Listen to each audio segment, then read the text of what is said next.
हाँ जी, हर हर महादेव। आज हम पढ़ेंगे ANC and its role in reducing MMR. ठीक है डॉक्टर साहब। तो एएनसी मतलब क्या हो गया? एएनसी का मतलब हो गया हमारा एंटी नेटल केयर। और एमएमआर का क्या मतलब हो गया? एमएमआर का मतलब हो गया मैटरनल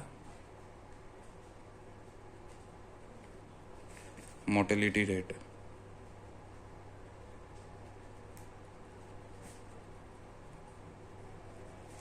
ठीक है, तो हम पढ़ रहे हैं ANC and its role in reducing MMR, antenatal care, और उसका क्या रोल होता है मैटरनल की मोटिलिटी को कम करने में। ठीक है, तो ANC involves regular monitoring and management of the pregnant women to ensure health of both mother and foetus.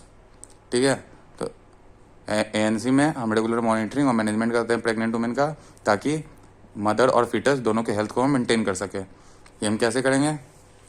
तो इसके लिए हम मेनली हम पांच चीज़ें देखते हैं। ठीक है, तो सबसे पहले हम देखते हैं इनिशियल असेसमेंट कुछ करेंगे, फिर हम रेगुलर फॉलोअप करते हैं, फिर हम पेशेंट एजुकेशन पे ध्यान देंगे, फिर स्पेशल कंसिडरेशन होगा, और फिर प्रिपरेशन डिलीवरी होगा। ठीक है, तो इनिशियल असेसमेंट में हम 4 चीज़ें देखते हैं। क्या क्या देखते हैं इनिशियल असेसमेंट में?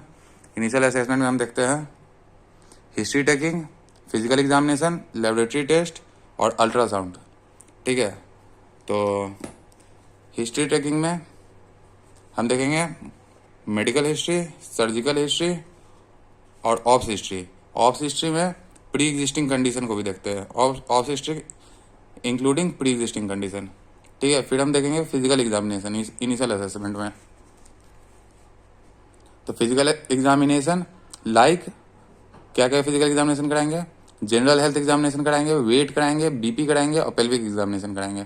ठीक है, फिर उसके बाद हम लोग इनिशियल असेसमेंट में लेबोरेटरी टेस्ट कराएंगे। लेबोरेटरी टेस्ट में कुछ ब्लड टेस्ट कराएंगे, यूरिन टेस्ट जिसको यूरिनलाइसिस भी कहते हैं वो कराएंगे, और स्क्रीनिंग डिसऑर्डर अगर इंडिकेटेड है, अगर जेनेटिक डिसऑर्डर अगर इंडिकेटेड है तो उसके लिए भी स्क्रीनिंग कराएंगे। ठीक है, ब्लड टेस्ट में हम haemoglobin, blood group, RH factor, HIV, hepatitis B और सिफिलिस ये सारे ब्लड टेस्ट कराएंगे। ठीक है, अल्ट्रासाउंड हम क्यों करते हैं? अल्ट्रासाउंड हम करते हैं प्रेगनेंसी को कंफर्म करने के लिए, जेस्टेशनल एज को इवेल्युएट करने के लिए, और फीटल एनाटमी को असेस करने के लिए कि फीटल की एनाटमी पोजीशन किस तरह से है। ठीक है, ये सारा हमारा हो गया इनिशियल असेसमेंट एंटीनेटल केयर में, जिसके द्वारा हम लोग को क्या करना है? मैटरनल मोर्टेलिटी रेट को कम करना है। ठीक है, इसके बाद हम करेंगे रेगुलर फॉलोअप। रेगुलर फॉलोअप में हम देखते हैं फ्रीक्वेंसी फॉलोअप का कैसा रहना चाहिए, फिर मॉनिटरिंग करेंगे और लेबोरेटरी टेस्ट करेंगे। तो frequency initially once in a month for 28 weeks, 28 weeks तक वंस इन अ मंथ करेंगे फॉलोअप। ठीक है, फिर once in 2 weeks from 28 to 36 weeks, 28 से 36 वीक्स के बीच में हम लोग 2 हफ्ते में एक बार करेंगे, और फिर उसके बाद then once in a week from 36 week till delivery. हफ्ते में एक बार 36 वीक से लेकर के जब तक डिलीवरी नहीं हो जाती है तब तक के लिए करेंगे। ठीक है, फिर हम करेंगे मॉनिटरिंग। मॉनिटरिंग में हम लोग क्या क्या मॉनिटर करेंगे?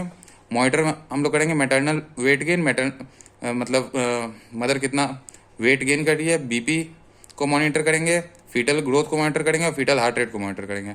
ठीक है, फिर उसके बाद लेबोरेटरी टेस्ट। लेबोरेटरी टेस्ट में हम लोग रेगुलर यूरिनलाइसिस कराते हैं, ताकि हम चेक कर सके प्रोटीनूरिया, ग्लूकोज और साइन ऑफ प्री इक्लेम्सिया और GDM मतलब जेस्टेशनल डायबिटिक मेलाइटस।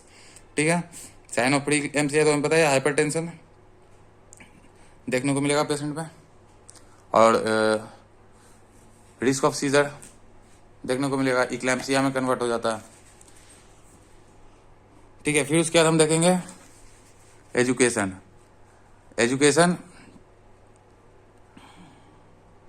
एजुकेशन में हम diet and nutrition, exercise, warning sign और बर्थ प्लान, इन सब चीज़ों के ऊपर एजुकेट करेंगे पेशेंट को। तो डाइट एंड न्यूट्रिशन क्यों करते हैं? डाइट एंड न्यूट्रिशन इंपॉर्टेंस है उसका बैलेंस डाइट और प्रीनेटल विटामिन के लिए, और वो कॉमन प्रेगनेंसी सिम्टम्स को मैनेज करता है डाइट एंड न्यूट्रिशन। ठीक है, एक्सरसाइज पे हम लोग ध्यान देंगे कि सेफ एक्सरसाइज करें और फिजिकल एक्टिविटी का गाइडलाइन देंगे। ठीक है, फिर वार्निंग साइन अगर पेशेंट को देखने को मिले तो वो इन्फॉर्म कर सके, जैसे कि प्रीटर्म डिलीवरी का साइन देखने को मिले, इक्लैम्सिया का साइन देखने को मिले, अदर कॉम्प्लिकेशन कुछ देखने को मिले। ठीक है, फिर बर्थ प्लान हम लोग डिस्कस कर लेंगे लेबर और डिलीवरी के प्रेफरेंस के हिसाब से, एंड और प्रिपेयर कर लेंगे पोस्टमार्टम पीरियड के लिए। ठीक है, फिर स्पेशल कंसिडरेशन हम लोग कहाँ करेंगे? हाई रिस्क प्रेगनेंसी है तो करेंगे और स्पेशल कंसिडरेशन, और स्क्रीनिंग एंड वैक्सीनेशन पे स्पेशल कंसिडरेशन करते हैं।